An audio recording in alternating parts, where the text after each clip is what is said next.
So whether you're thinking about buying pre-construction, maybe you've already bought pre-construction, or maybe you've put in a reservation form and you're in the 10-day due diligence, this video is the video for you. This is the Preconstruction Masterclass with the Compass team. I'm Bawanka and I'm with my business partner. I'm Safraz, and with the Compass team, our goal is to always find ways to bring value to our investors. That's our job, and that's what we're gonna do today.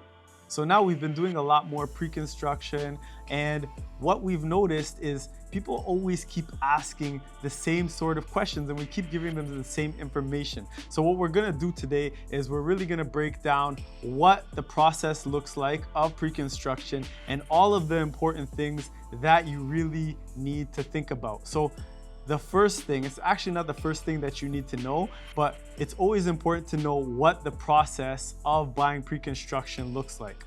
So we're gonna break it down into 6 steps, 6 easy steps. And from there, you're gonna really understand how it works. And then we're gonna get into other things like incentives and what's really important about it. The first step is gonna be to put in a reservation form.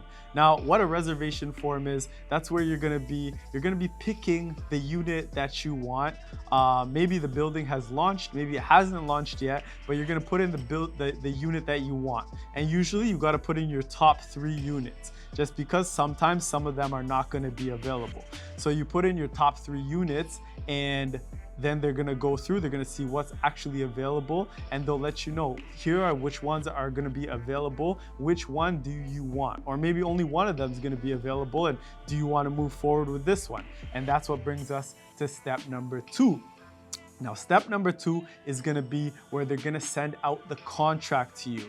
Safraz, you wanna tell us a little bit about the contract and what to expect? Absolutely. So the contract is actually a huge document. Sometimes it's 250, 300 pages.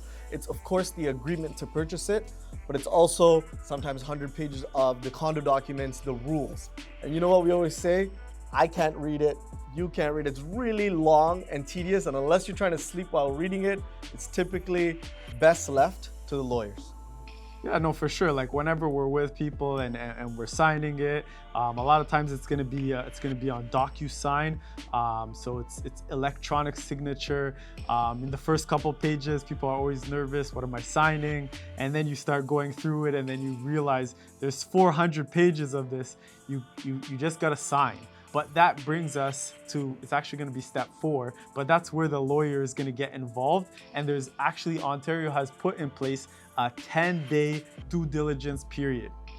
The reason being, they wanna protect you. They wanna make sure you're not just signing 400 pages and not being able to look at it and signing your life away and getting stuck with something that you don't wanna do. So that's why the government has put it in any pre-construction that you're looking at that's a high rise.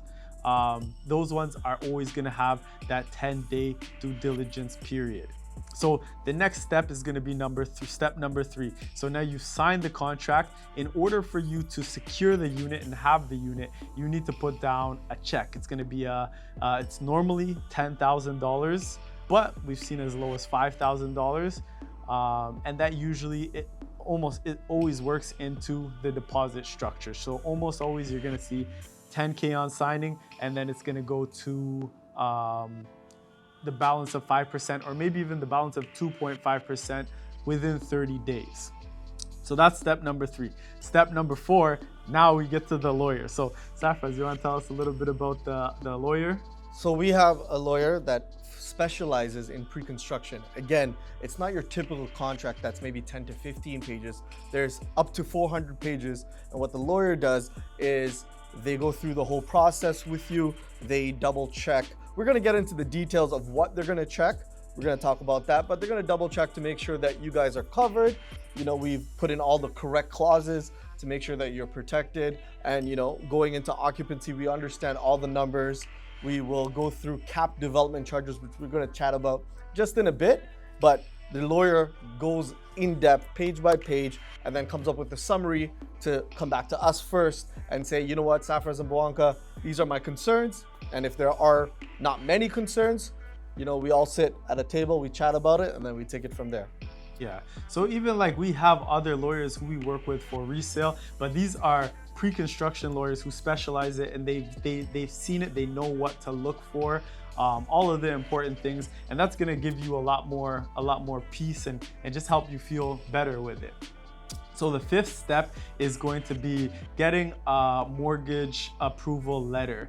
You want to touch on this one as well? Yeah, I always say it's not even worth the paper that it's written on, because you're signing a project that's closing, let's say, in 3 to 5 years, but you need a pre-approval today.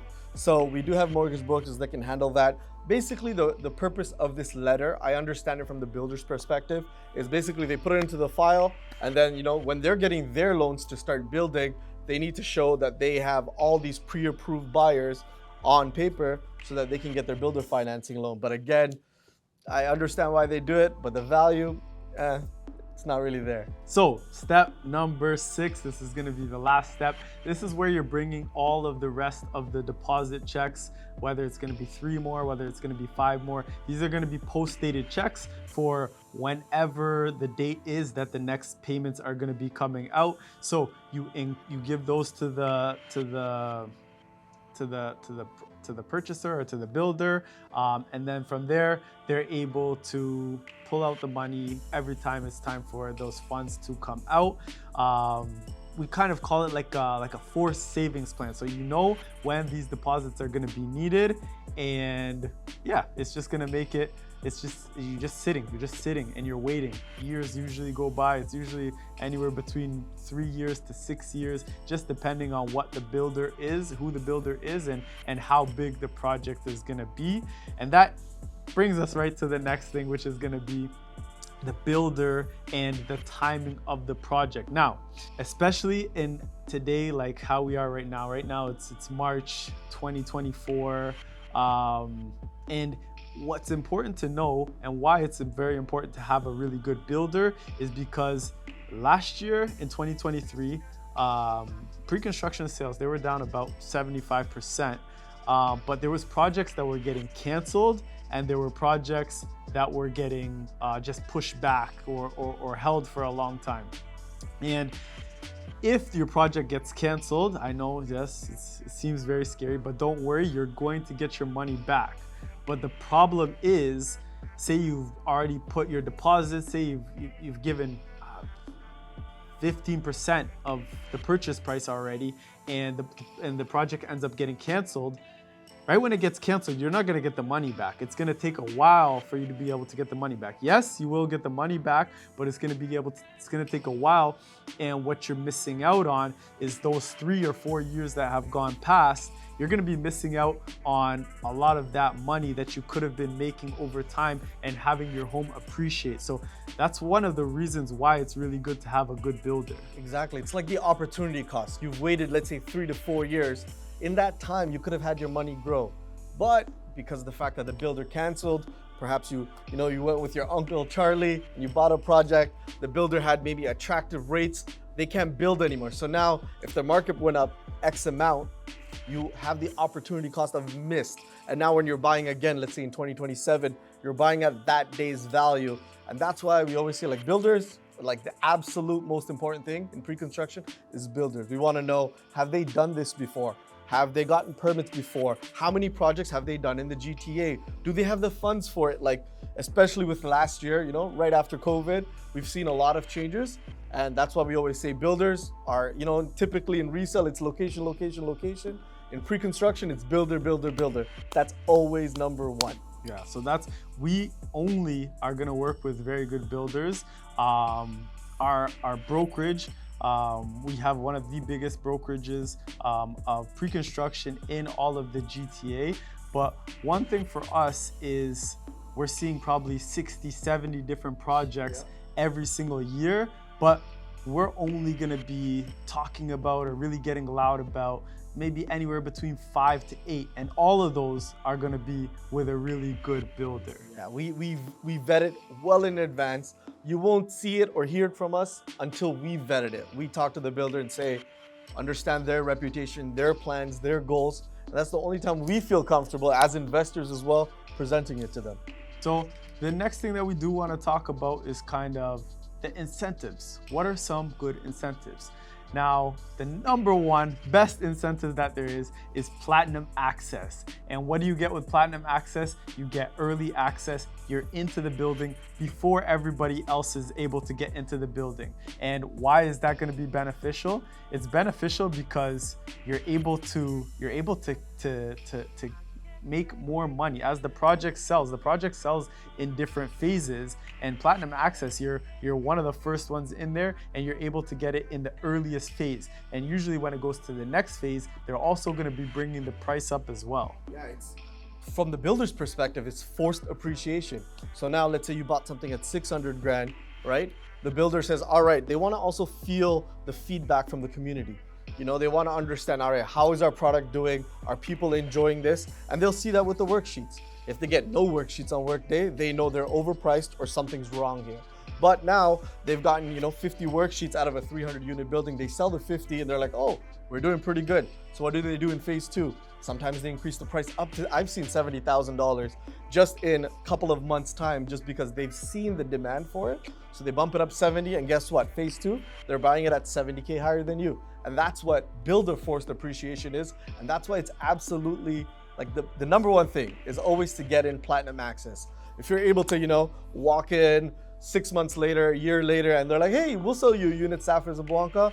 Most times by that phase, it may have gotten up 100 grand, maybe 200 grand. We've seen some crazy things in that short time period. And we always say for investors, get in phase one. And if you can't get in phase one, maybe it's better to look for another project that comes out. And at Platinum Access, that's where you're gonna make the most bang for your buck.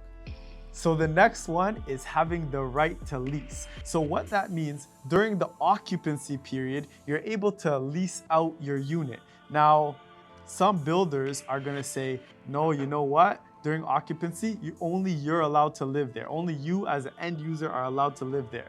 Now, we work with a lot of investors. So we're not gonna tell you to get a unit that's like that, because if you're an investor, most likely you're not gonna be living there. So you do want to be able to have the right to lease. And one of the things that we do is we help you rent out the unit, and we also help you manage the unit for the first year that you're living there. That's one of the perks of working with us and working with the Compass team. So now you're able to have the right to lease. The next thing that you want to do is you want to have the right to assign. Yeah, so the right to assign, we always say, like, our whole goal is when we do help investors or even end users is to tell them, you know what, in the perfect world, you're gonna be closing on this property, meaning you're gonna get a mortgage on it and you're gonna hold it for 5 to 10 years. Real estate, we've seen it for so long, it typically always appreciates, and that includes the dips. But we always say, if sometimes on a rainy day, you don't know your life situation perhaps in 3 to 5 years, that's why it's always also important to have a backup plan. So the plan B is to assign the unit. And what does that mean? Assigning the unit is you basically take the paper contract that you signed with your deposit, and hopefully in a great market where it's appreciated, you sell that contract to someone else. And now, perhaps you put your 15% down, you get those funds back, and you get your profit, and you wash your hands with that project and you move on.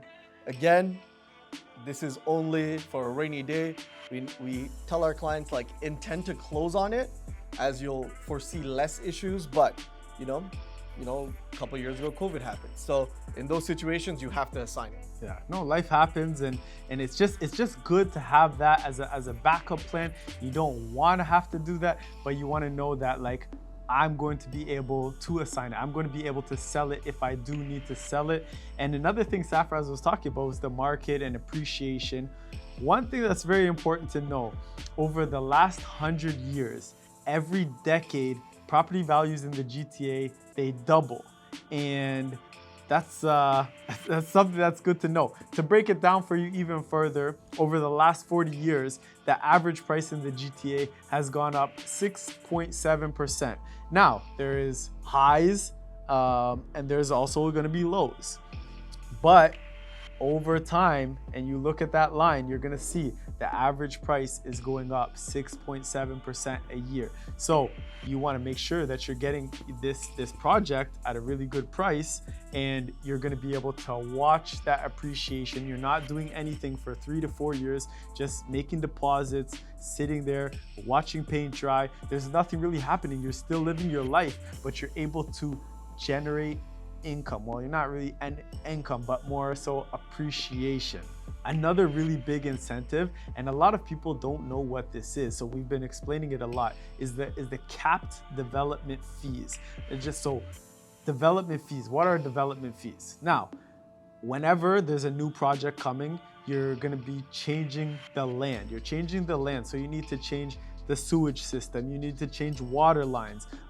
If it's in a master plan community, which we're going to be talking on soon, there's going to be so many other things that you're going to be doing. You're going to have lights, you're going to have streets, you're going to have street signs, you're going to have schools, community centers. All of these things, they cost money, and the government's not going to pay for it. So the government says, builder, you're responsible for it. And the builder says, we don't want to pay for it. So then the builder says, okay, you know what? We're going to charge it to you.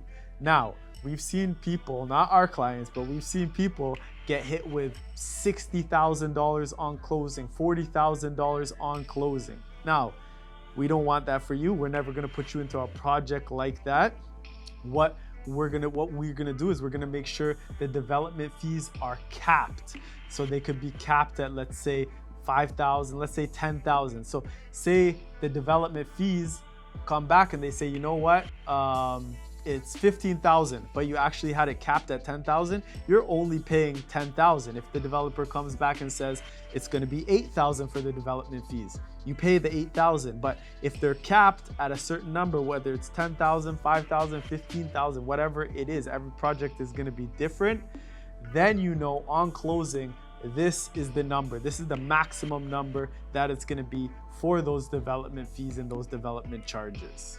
So after that, we always talk about, we talked about the builder, and the next thing, it's the absolute second most important thing is location. And why is location important? In real estate, the typical saying is what? Location, location, location. And that still applies in pre-construction. Why? Because you want projects that are accessible for people. We'll talk about transit. You want places where people actually want to live. You don't want to buy a condo that's 3 hours away from Toronto. Who really is going to invest there? Because that's our goal, is to bring value to you as an investor. And Harvard did a study not too long ago where they found out that properties that are within 500 meters of this transit system appreciate substantially more than projects that are out of it. So properties that are out of it. So that's why we always say location. Why? Because when you're renting it out, if you have a great location with, whether there's work there, there's going to be jobs there, retail, all of that, it typically brings higher rent and higher resale values. So why would we not look at that? Is better question, actually. Yeah, and it really depends on where you are as well. Transit is for sure, it's going to be one of the biggest things, but in some areas, it's more so having highway access. Absolutely. How far is it to the highway? Because some people are you just need to get on the highway. You're not using transit at all. But it is really good to be close to. The best is to be close as an investor, because you're thinking about your tenants. The number one thing that you want to be close to is the subway. That's in the GTA. But if you can't be close to the subway, you want to be close to the streetcar. And if you can't be close to the streetcar, you want to be close to the bus. But all of these, you want to be within 500 meters, because once you get outside of 500 meters, it's going to not appreciate as much, but also the tenant that you get, it's going to be, you're not going to be able to get as much rent from that tenant as well. And then that brings us to a master planned community. Now, we talked about it a little bit in this so far, but what is a master planned community? So a master planned community is somewhere where you can live, you can work, and you can play. Now, this is where a builder, or sometimes it's even multiple builders, are going to get together and they're going to build in one area. They're going to build homes. They're also going to build places to work. They're also going to build places, live, work, play, just like community centers, parks, anything along those lines. Those are all going to be in the master planned community. if you're someone who lives in the GTA, you've probably seen like you could say City Place. If you're someone who knows downtown, City Place, that's a master plan community. Out in Pickering, Ajax, you're gonna see a lot of new subdivisions. A lot of those are gonna be master plan communities as well. And the reason why the builders want to build it, the real question is, why do they want to build it, right? So when builders build, let's say 7 buildings or 200-300 homes, they have access, once they get the commercial retail space, access to the best employees, the owners or the tenants that live there. They get access to not just homes, but a lifestyle, right? Now, instead of having to transit or drive 15-20 minutes, they can go downstairs, get a Starbucks, they can go to Loblaws, they can go to Metro. All of that is within the community. So it keeps a lot of the people there, which is fantastic. And it allows them to now have access to tons more things than if they were to buy, a home further out, as an example. So we're just gonna touch on some real quick, some that are already done, some that are being built. So Square One, if you've ever seen Square One, if you saw it before, if you've seen it after, Square One, they've built so much around that. That's a master plan community. Square One is the mall in Mississauga, and then all around it, they've built a lot of condos as well. In Vaughan City Center. So all around it, they're building a lot of buildings as well. And there's still more that are going to be going up. Same with Mississauga, there's still going to be more that are going up. Recently, we were at Pickering City Center. So they took Pickering Town Center, which is the mall, and they're building all around that as well. They're going to be building 10 different buildings there. And the one that's most recently we were at is the Aspen Ridge Crosstown, just at Don Mills and Eglinton.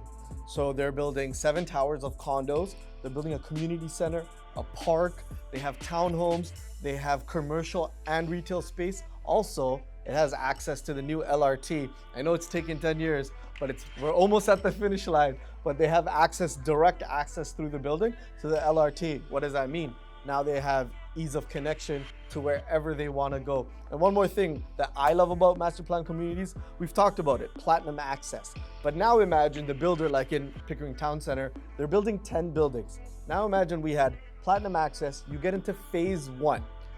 Imagine that by the time it's built, let's say they've only started selling or sold or built 7 buildings. You've seen 7 buildings worth of appreciation. Imagine the difference there if you can get in on ground floor, level 1, getting that unit, platinum access. It allows substantially even more forced appreciation. That's what I love about master plan communities. Yeah. So the next thing that we're going to talk about is occupancy and registration. We talked a little bit about occupancy earlier, but we didn't really dive into it. So what really is occupancy? Occupancy is going to be that period between when the building starts and when the building gets registered. Now, meaning you've probably been, if you're someone who lives in the GTA, you might have been in a building where that the elevators are boarded up, there's still people working, but wherever you're going, their unit inside of it is done, everything is good to go. Maybe even the hallways still have concrete, they don't have anything laid down, like the carpet is not laid down yet. That is kind of what the occupancy period looks like from outside, but registration is when the building is actually registered. It becomes a legal address, and that's when you're going to be getting the mortgage on the building as well, or on your unit. So exactly. So during the occupancy, we talked about the right to lease. Of course, once it's registered, you have all the rights in the world. You own it. You can do whatever you like with it.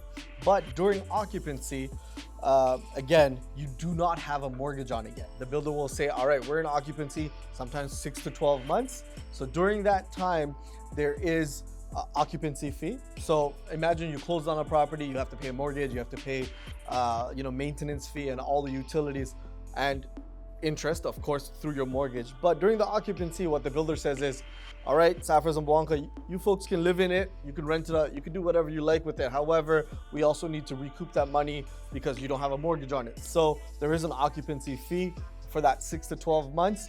So that covers, your property tax, your utilities, everything is included in that occupancy fee. And the reason why, we're going back a little bit, we talk about the right to lease. Now imagine your occupancy fee is $3,000 and you're not allowed to lease it. So if it's 6 months, you're eating that cost 100%. No one is helping you with it. So that's why we have that clause. So during occupancy, we rent it out for you. Tenant's already there, and that's fantastic. So what we go into the next phase is, as Blanca said, is registration. The builder goes to the city, they registers it, and now you own the unit. During that time, you're going to get a mortgage and kind of proceed through that. Once it's registered, the builder will typically give you about 90 days, sometimes a little longer, to get all your ducks in order. This is like you're just at the finish line to basically owning that unit legally. Yeah, so occupancy and registration, definitely some people have confusion understanding what it really is. We really hope that you got more and are able to understand it from this. So we've kind of talked about everything. We took you through the process in the beginning. We talked about the builder. We talked about the location. We talked about the incentives. The incentives is really where you're going to be winning a lot of the time. Occupancy and registration. One thing that we didn't talk about is the HST and the rebate. You want to dive into that? Absolutely. This is also key. So as an investor, actually any properties that we buy in Toronto, there is an HST rebate. Typically, if you're planning on living in the unit, you don't even hear about this term because the HST of $24,000 is actually included in your purchase price. However, as an investor, you do have to pay the $24,000 up front. So what you do is as soon as you close registration with the lawyers, that $24,000, you have to pay it extra to the city or whichever city is involved there. However, as investors, and because we've already leased out your unit, what we're gonna do is the day we get that form is we're gonna attach the 1-year lease agreement that we got for you onto this form, and we're gonna submit it to the city. And what happens in this situation is, yes, you did pay the $24,000 up front, but in short time after that, typically 6 to 8 weeks or so, the city will actually give you a HST rebate as an investor for about $23,000 and change. Of course, you're gonna say, why don't I get all of it back? Of course, the city, they have to do paperwork, they have to send mail, they have to do registrations and all that. So they take a little cut, but you're getting a huge chunk, almost 95% of it back. So as an investor, we take care of that for you as well. Yeah. So that's basically, we've touched on every single thing that you need to know throughout the process. Again, we are going to be with you throughout the process. We have the lawyers that we use. We have mortgage brokers that we use. If you have your own, you can use your own, but we highly suggest you using the people that we always are working with because we do this day in, day out. We want the best for you, and we're really looking out for you. So almost everything that you saw here today, when we do ever present a pre-construction to you, it's gonna have everything that we've already talked about today. We're not really gonna be bringing you a bad builder or a bad location. Those ones are out there, but we're not gonna be bringing them to you or presenting them to you. But I hope you took a lot from this. If you have any questions, if you wanna dive deeper, below there's a link to set up an appointment with either of us. If you know someone who's thinking about buying a pre-construction, maybe they've already bought a pre-construction, send this to them. Send this to them. Maybe they're in the due diligence period. Send this to them so that they can understand everything that they need to know about pre-construction. Again, I'm Bawanka with the Compass team. I'm Safras from the Compass team. This is really it. So we're looking forward to hearing from you. We're looking forward to seeing you. We're looking forward to helping you through this process. And yeah, that's it. All right, take care. Later.